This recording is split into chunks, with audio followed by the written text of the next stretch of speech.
Je voudrais revenir brièvement sur l'assassinat du prêtre à Saint-Étienne de Rouvray, près de Rouen, le 26 juillet dernier. Et donc, il y a une question qui se pose, qui nous est posée souvent, et qui n'est pas sans conséquence, soit pour la pratique de la foi, soit pour la fidélité à la foi. Est-ce que le père Jacques Hamel, assassiné par 2 musulmans, il y a 5 jours, en haine véritablement de la foi, est un véritable martyr? La plupart des catholiques auront tendance à répondre de suite « Oui, bien sûr, c'est évident, puisqu'il a été tué en haine de la foi catholique. » Qu'il ait été tué en haine de la foi catholique, cela est absolument certain. Moi-même, immédiatement après ce tragique événement, c'est ce que j'ai pensé, je vous l'avoue, mais j'ai vite changé d'avis. La fraternité Saint-Pie-X a mis en gros titre sur son site La Porte Latine « Le père Jacques Hamel est le premier prêtre martyr du XXIe siècle, victime de l'islam. » Qu'en est-il exactement ?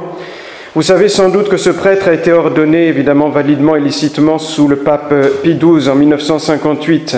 Malheureusement, il a ensuite adhéré totalement à Vatican II, au modernisme de Vatican II. Il célébrait entre autres tous les jours le nouveau rite de Paul VI comme messe. Il a été d'ailleurs assassiné à la suite de ce nouveau rite. Il était un zélé propagateur de l'œcuménisme et de la liberté religieuse, spécialement durant ces derniers événements, donc avec l'islam qui persécute les chrétiens, spécialement au Moyen-Orient. Cette liberté religieuse, je vous le rappelle, a été condamnée solennellement par Pie IX dans Quanta Cura, comme une opinion erronée on ne peut plus fatale au salut des âmes, un délire et une liberté de perdition.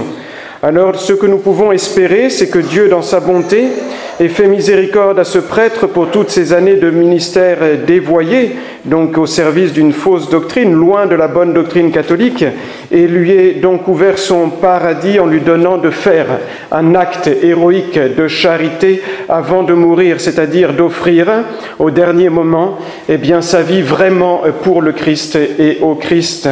Et donc, mais voyez-vous, ayant professé ce prêtre et prêché une foi gravement erronée par le modernisme, il ne sera jamais considéré par l'Église comme un saint et comme un martyr. Il ne peut pas être prié par l'Église comme tel, contrairement à ce que fait croire aussi publiquement la fraternité Saint-Pie X. Prions pour le repos de son âme, de ce prêtre, des victimes de ces attentats en France et au Moyen-Orient qui sont commis au nom de l'islam, et prions aussi pour leurs familles brisées par la douleur.